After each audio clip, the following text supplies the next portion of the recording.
Hi everyone, I'm the Senior Tech and welcome to my YouTube channel. Do you smell exhaust fumes in your cabin or engine bay? One of the most common issues in diesel engines is a failed injector washer, often referred to as the copper washer.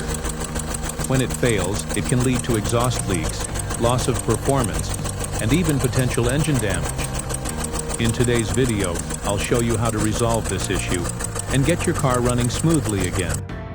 Using a Ford C-Max with a 2.0 TDCi engine as an example, I'll guide you step by step through the process of replacing the injector washer. Let's get started.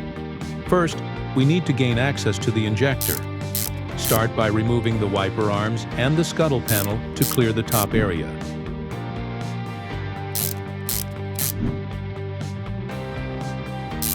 Next, unscrew the brake fluid reservoir and carefully move it to the side for better access.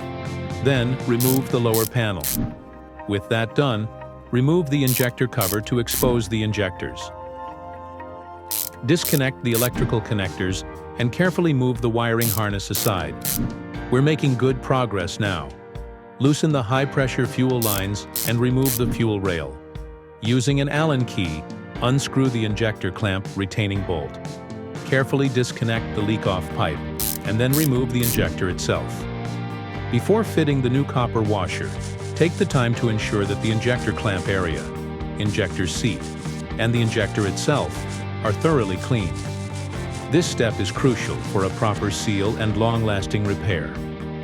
Finally, reassemble everything in reverse order, following the torque settings provided in the video description. Thanks for watching.